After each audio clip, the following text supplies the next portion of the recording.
"You step 1 foot on this dock, and I'll have you arrested." That was the first thing I heard at 6:45 in the morning, coffee still in hand, bathrobe barely tied, as I stood on my own dock. Well, what used to be my dock. A thick orange rope was strung across the ramp like I'd wandered onto some kind of crime scene. And at the other end of it stood Karen McAllister, the HOA president, with a jaw clenched so tight it looked like she could chew through nails. She had 2 things in her hands: a rolled-up HOA newsletter and a megaphone. She didn't use the megaphone, thank God, but she didn't need it. Karen's voice had that magical screech that could part water and set off car alarms, and she was already revving up for a full performance. I blinked, still not entirely awake, thinking maybe I'd stumbled into some bizarre, HOA-themed nightmare. But no. I looked again. The same cheap vinyl sign dangled from the rope: "No access. Private Marina property." Except it wasn't private. Not to them. It was mine. I had the deed. The dock had been there since long before the HOA even existed. I built it myself, plank by plank, with my brother after he came back from deployment. That dock was part of my soul. And now, Karen was standing on it like she'd claimed it in the name of some suburban empire. I asked her calmly if she'd lost her mind. She smiled like a crocodile. The HOA voted unanimously. All private docks are now considered part of the community waterfront. You should really keep up with the newsletter. She held it up like it was some sacred scroll. I didn't take it. Instead, I walked up and lightly tugged the rope. It wasn't even secured properly. More of a dramatic prop than a real blockade. Karen gasped like I'd just vandalized the Lincoln Memorial.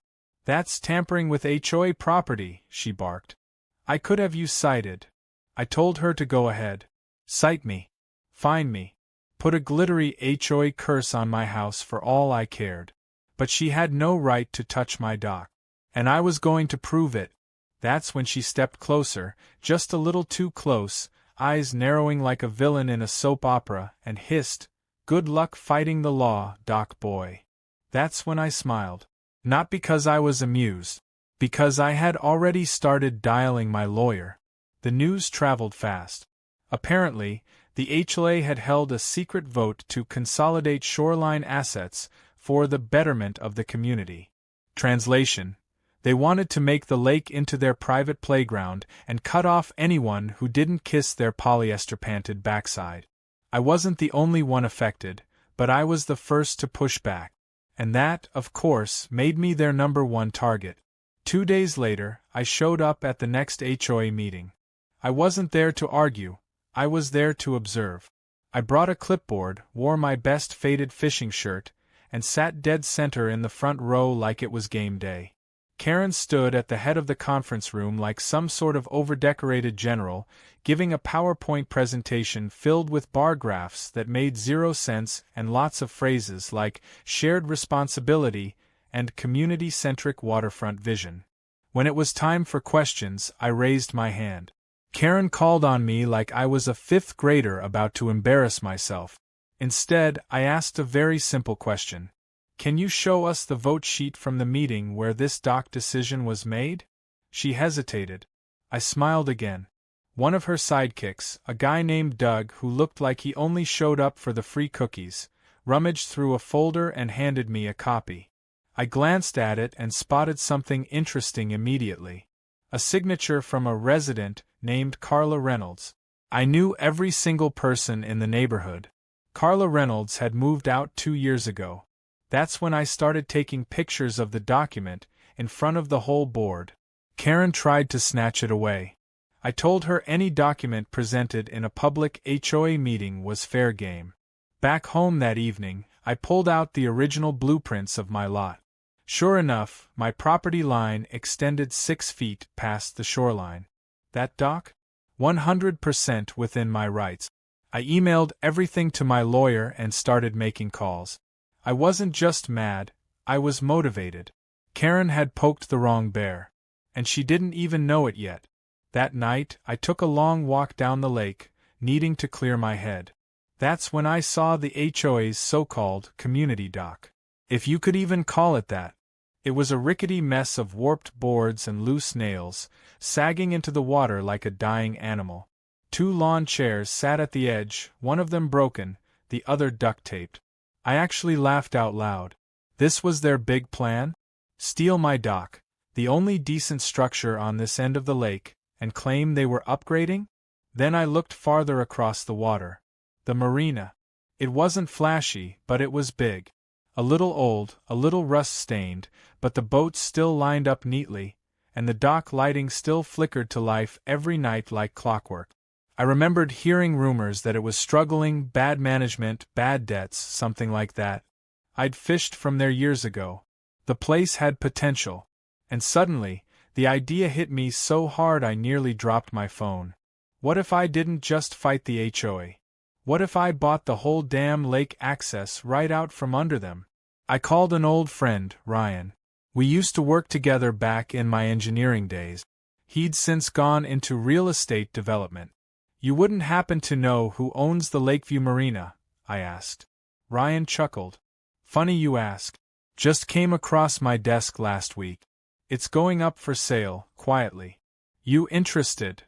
I might be, I said, watching the HOA dock creak and wobble under the weight of a raccoon. I might be very interested.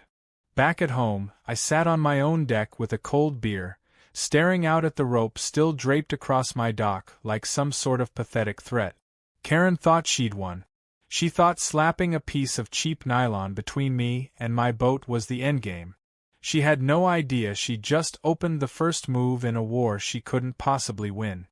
The next morning, I woke up to another delightful surprise, an envelope from the HOA duct-taped to my mailbox, marked urgent violation. I peeled it open expecting more nonsense, and of course, I wasn't disappointed. Trespassing on community dock property. Fine, $1,500. Due immediately. Below that was a blurry photo of me standing on my own dock, taken from the bushes like some low-rent private investigator was out practicing. I shook my head, wondering if I should laugh or call the police. Karen really thought she could find me off my own land. She wasn't just delusional, she was escalating. And that meant I had to do the same. I called my lawyer, Aaron, and forwarded him the violation notice. He responded within 20 minutes with legal documents, maps, deed history, and a beautifully worded cease and desist letter. I printed it out, walked it straight to the HOA office, which was just a converted pool shed, and taped it right over the HOA's community bulletin board. Just for good measure, I added a copy to Karen's car windshield. She didn't take that well. Within the hour, I had 2 HOA board members knocking on my door, flanked by a clipboard-wielding Karen. She demanded I remove the letter and accused me of threatening the social fabric of the community. I reminded her that trespassing onto private property and issuing fraudulent fines was actual, illegal. Karen gave me her trademark tight smile and said, "We'll see what the county says." Then she stormed off in a flurry of beige slacks and rage perfume. The thing is, I'd already called the county. And I wasn't just waiting, I was moving. While Karen and her goons were busy cooking up imaginary violations, I was working on something much bigger. Ryan had sent over the financials for the marina. It was worse than I expected. Delinquent taxes, half the docks rotting, zero security, and the owner had apparently vanished to Belize. But the upside? It was undervalued by at least 40%. If I moved fast and quiet, I could scoop it up before anyone noticed. So I did. Through a shell company called Waterstone Ventures LLC, just vague enough to fly under Karen's radar, I put in a cash offer. Within 2 weeks, the deal was closed. I now owned the only functional marina for 3 miles in either direction. The same marina Karen's precious HOA relied on for their pontoon parties and kayak meetup. I didn't gloat. Not yet. I wanted it to be perfect. While my legal victory brewed, I started renovations on the marina. Nothing flashy, just critical upgrade. Reinforced walkways, functional lighting, upgraded slips, and brand new signage. All courtesy of a very discreet team Ryan hooked me up with. I told them to work fast but keep the branding vague. I didn't want the HOA getting wind of who was behind it. Meanwhile, I kept walking my dock every morning, coffee in hand, like nothing had happened. And every day, Karen's blood pressure seemed to climb a little higher. Then came the kayak incident. It was a calm Sunday afternoon. I was fixing a few solar lights along the shoreline when I heard shouting. Karen was flailing in the water next to her overturned kayak, clearly furious that no one was helping her. A couple of teenagers filmed from the bushes while she splashed and screamed about water snakes and conspiracy. I walked over calmly, tossed her a rope, and suggested she try not trespassing next time. She accused me of sabotage, said my dock radiated hostility, and threatened another fine. That video, by the way, hit 3,000 views in under 2 hours on the neighborhood Facebook group. The cracks were forming. Karen's power was built on intimidation and theatrics, but I had something she didn't: patience and a plan. I noticed more residents starting to question things. A couple even whispered support when I passed them during my walk. One elderly couple, the Crandalls, invited me over for iced tea and quietly confessed they were afraid of Karen but hated what she was doing to the community. "It's not just you," Mrs. Crandall said. "She fines us for gardening too loud." I started documenting everything.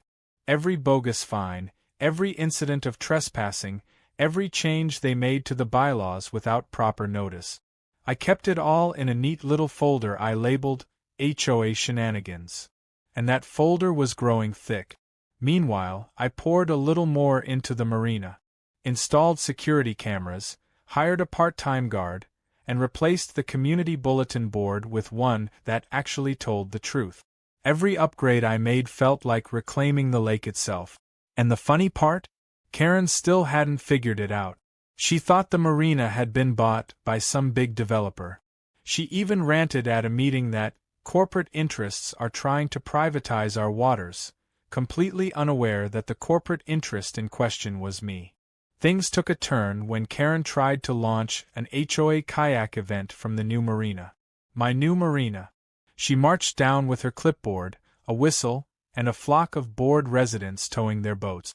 They were stopped at the gate by my security guy, Felix, who very politely asked for membership passes.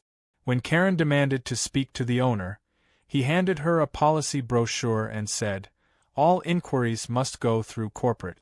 We don't deal directly with HOA groups." She turned red, like stop sign red. Her voice cracked as she declared they had a perpetual use agreement. Felix showed her the newly recorded county lease terms. "That agreement expired last year, ma'am." Karen turned on her heel and hissed something about lawyers. Felix just smiled and said, "We have one too." I watched from the distance, sipping lemonade on a bench. She didn't even look my way. I wasn't in the picture yet. To her, I was still just some grumpy guy with a dock and an attitude. That was perfect. I wanted her to underestimate me, because when the moment came, it would hit harder. That evening, a neighborhood barbecue was held in the Central Park. I brought a cooler of ribs and stayed quiet, just listening. Karen gave a speech about threats to our way of life, and warned everyone not to trust outsiders. Someone whispered to her that I was there. She glanced over and raised her glass in a fake smile. I returned the favor with a wave and a wink.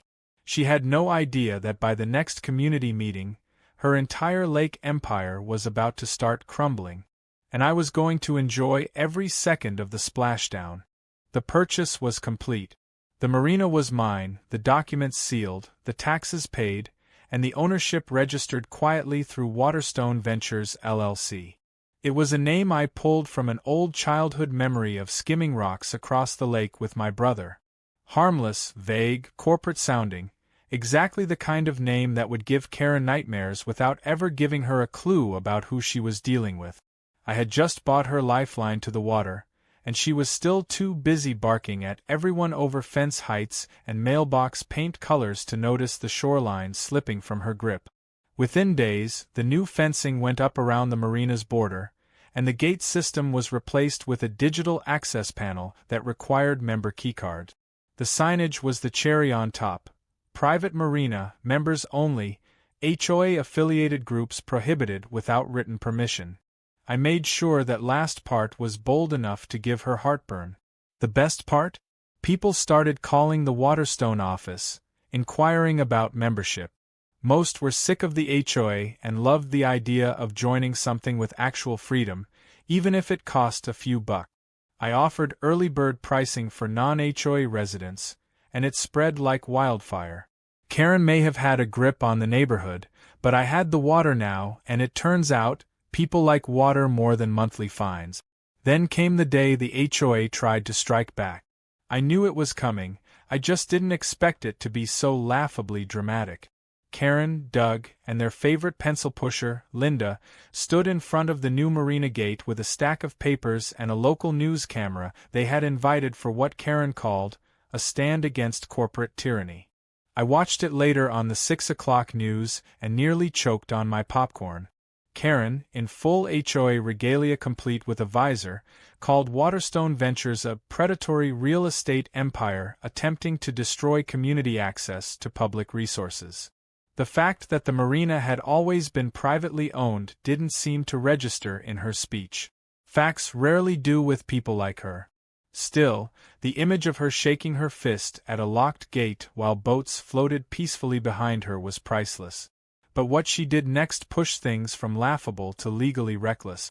She had the HOA's lawyer send a cease and desist to Waterstone Ventures, claiming that the marina was illegally obstructing access to a recognized community asset. I forwarded it to my own attorney, Aaron, who laughed so hard on the phone he had to mute himself. His reply to her lawyer was swift, sharp, and filled with just enough legal weight to cause indigestion. He included scans of the property deed, satellite imagery proving no access ever existed for the HOA across that land, and a polite note suggesting that any further claims might be considered harassment.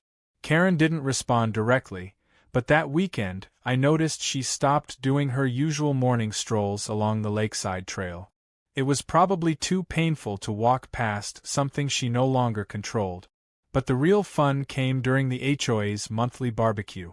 Karen was in rare form, clearly rattled but doing her best to pretend everything was fine.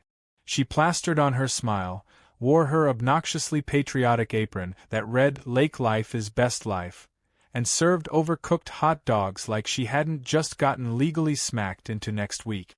I waited until halfway through the event before I stood up to make a little announcement. "Hey neighbors," I called out, raising a glass. "Just wanted to share a quick update.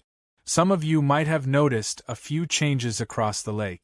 I'm happy to let you know that Waterstone Ventures has officially opened membership to the newly upgraded marina. We've got full security, slip rentals, kayak storage, and member-exclusive events." A few people clapped. Karen's face turned pale. But I wasn't done. "One more thing," I added, reaching into my pocket. "This is the official policy brochure. It states that all HOA-affiliated groups are, unfortunately, ineligible for membership due to a recent series of legal threats." Gasps rippled through the crowd. "But," I continued, "we are offering a discounted welcome package for independent households. You know, for folks who like to enjoy the lake without getting fined for grilling salmon instead of burgers." That one got laughter. People were starting to connect the dots. Karen stood frozen, tongs in hand, her mouth twitching like she was about to scream or cry, or both.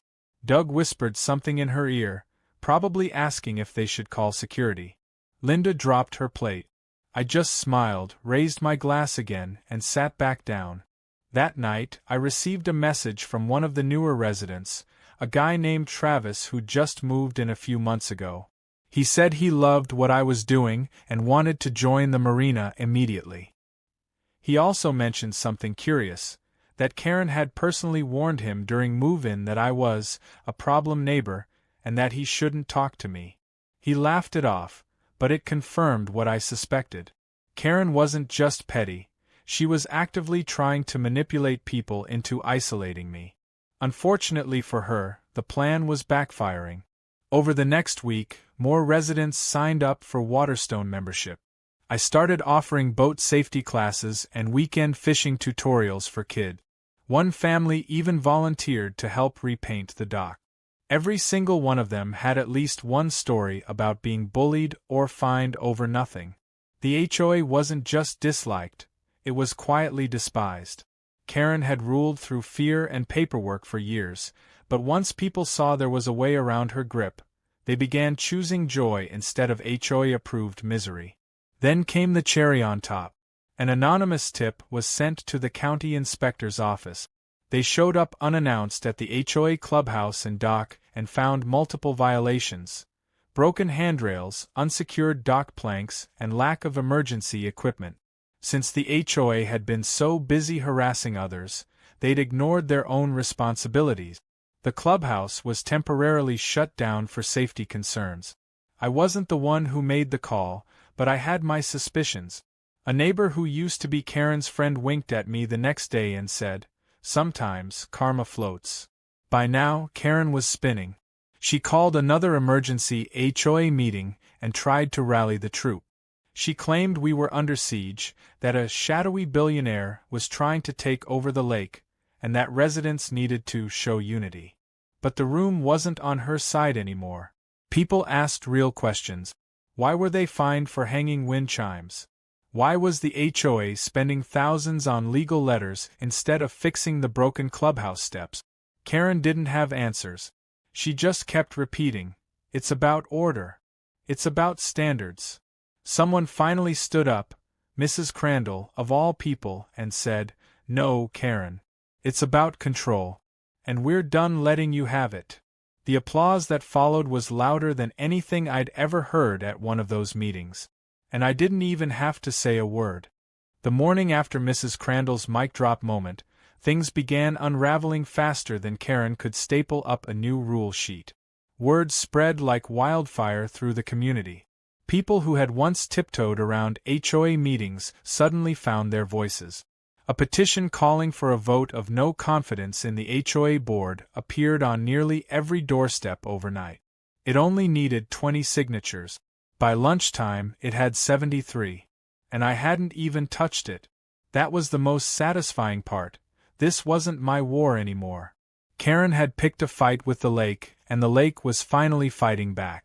But true to her character, Karen didn't step down. She didn't apologize.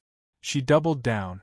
That afternoon, she marched right up to the Marina, my Marina, and tried launching her boat from the side of the embankment, bypassing the locked gate. Her plan failed immediately. Not only did she scrape the side of her precious boat against some exposed rock, but she also trespassed into a protected wetland area. And wouldn't you know it, that area had been under monitoring by the state's Department of Fish and Wildlife. Who filed the report? Probably nobody she'd suspect. But I did happen to know that my cousin Ben worked for them and had recently been reassigned to this region. Ben called me that evening, chuckling. She screamed about diplomatic immunity from HOA jurisdiction and said the wetland map was fake, he said. We had to physically walk her to the car to calm her down. She walked away with 3 citations and a hefty fine. Her boat? Towed and impounded for being launched in an unauthorized area. I don't know what made me happier, that it happened, or that I didn't even have to lift a finger. It was a sweet kind of justice when people's own arrogance paved the road to their downfall. Karen didn't give up, though. No, she went the full spite route.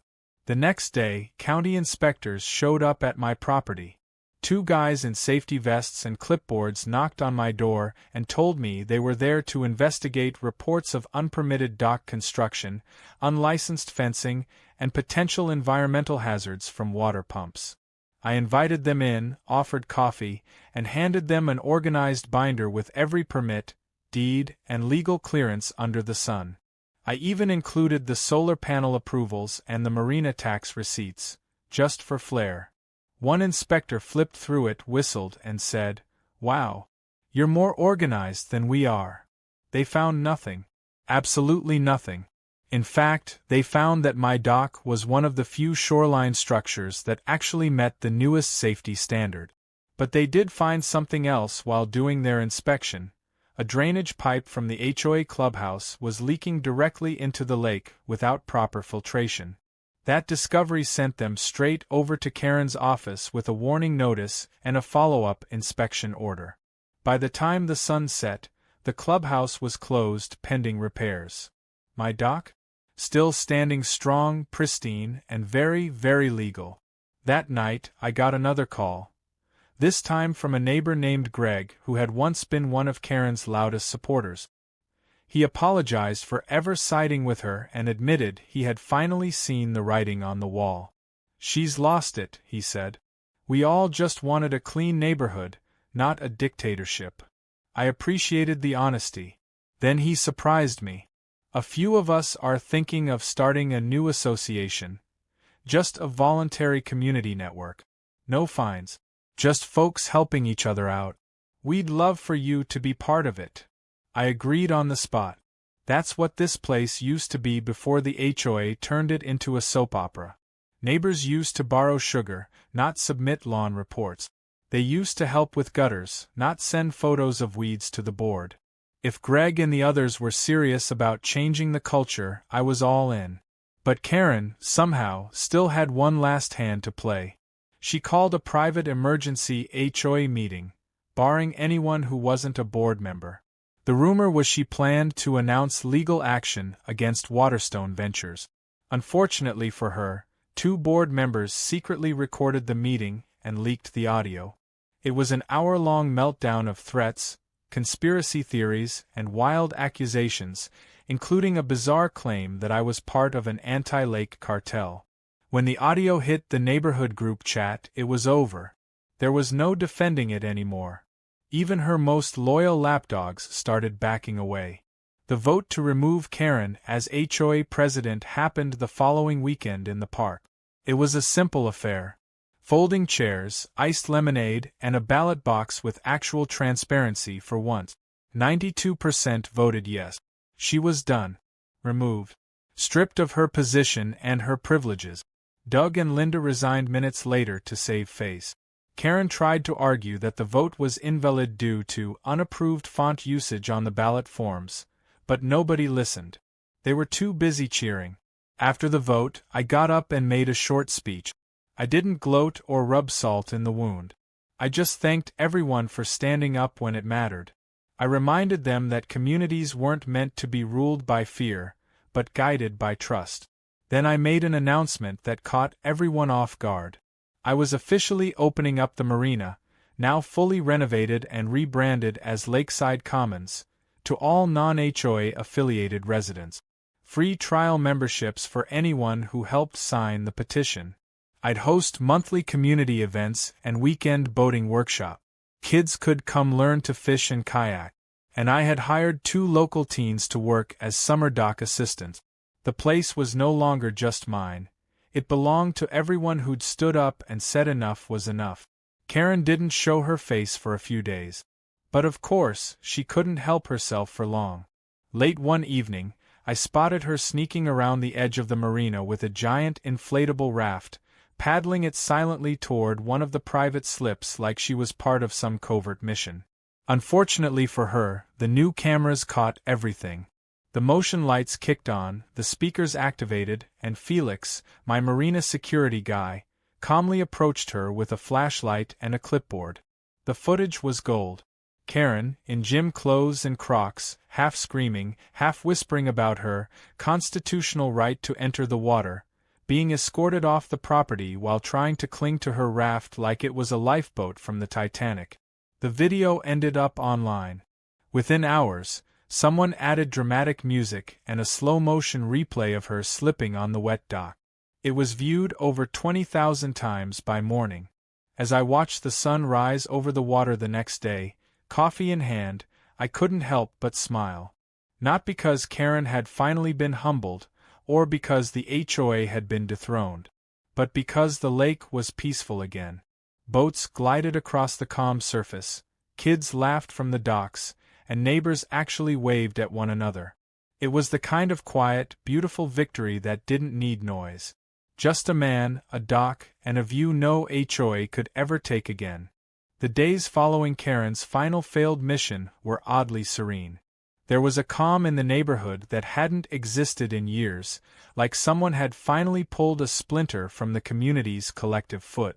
Neighbors who once avoided eye contact now waved as they passed. Parents brought their kids down to the marina with fishing poles and packed lunches. The HOA headquarters, once the command center of petty tyranny, now sat quiet with a handwritten sign taped to the door, "Closed until further notice." That notice had been there for 5 days and counting.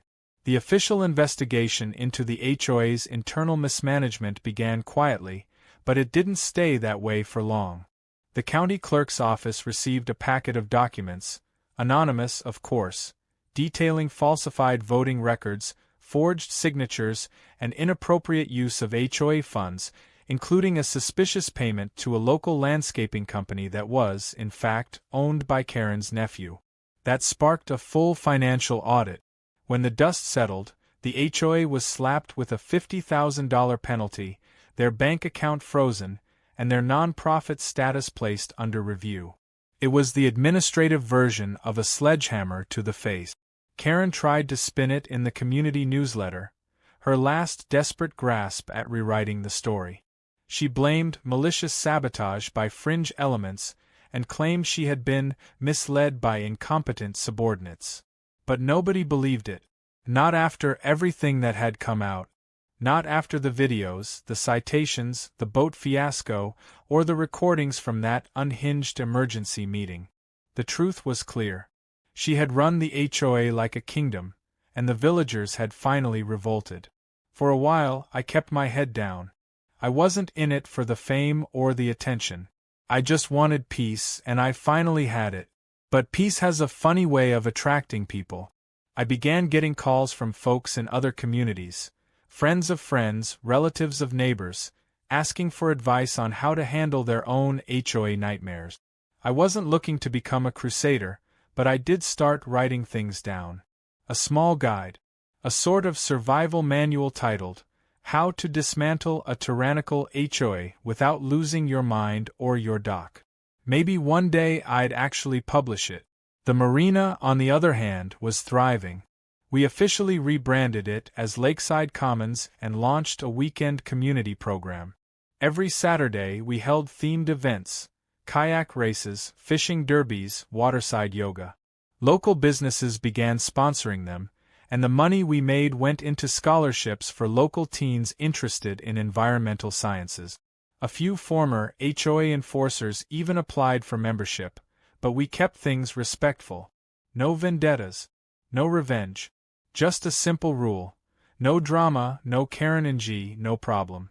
The most poetic moment, though, came one sunny afternoon when I saw Mrs. Crandall gently paddling a bright red canoe around the lake, her husband waving from the dock as she glided past. It was the same canoe Karen had once tried to ban for being too colorful and visually disruptive. The old couple laughed, holding hands, as if reclaiming a piece of their youth. That sight, more than any lawsuit or gate code, was my favorite kind of justice. Karen, meanwhile, faded. She moved out 2 months after the board formally dissolved. Rumor had it she tried to join the HOA in the next town over, and was rejected before her application even finished printing. I heard she'd been spotted arguing with a grocery store cashier about unacceptable cart arrangement, and muttering something about bylaws at the post office. The power was gone, but the personality stayed, and that was punishment enough. A few weeks later, the neighborhood held its first ever non-HOA town hall meeting, organized by regular folks with no clipboards or laminated charts. We met in the park, under string lights and folding tents, with lemonade pitchers and homemade cookies. It wasn't about rules anymore. It was about community. People proposed real ideas. Book swaps, tool-sharing programs, a monthly movie night by the lake. Someone even suggested turning the old HOA office into a free library. No one shut it down. No one demanded a form. Everyone just nodded, excited. I took a moment during that meeting to walk down to the edge of the water. My dock, now fully restored and gleaming in the golden evening light, stretched out like a quiet monument to the battle we'd won. I'd installed a small plaque on the first post, not flashy, not petty. Just a simple metal plate that read, "Dock Boys Revenge." A private joke, but one that always made me smile. That night, as the sun dipped below the trees and laughter floated up from the park, I sat at the edge of that dock and let the silence wrap around me. This lake, this neighborhood, this little piece of the world, it was mine again. Not in a possessive way. In a restored way. In a way that meant people could enjoy their homes without fear of being fined for hanging a wind chime or parking 2 inches off center. It wasn't about winning anymore. It was about healing. And yet, just as I began to drift into the comfort of that thought, I heard it, a distant rumble of a boat engine sputtering to life, then choking out.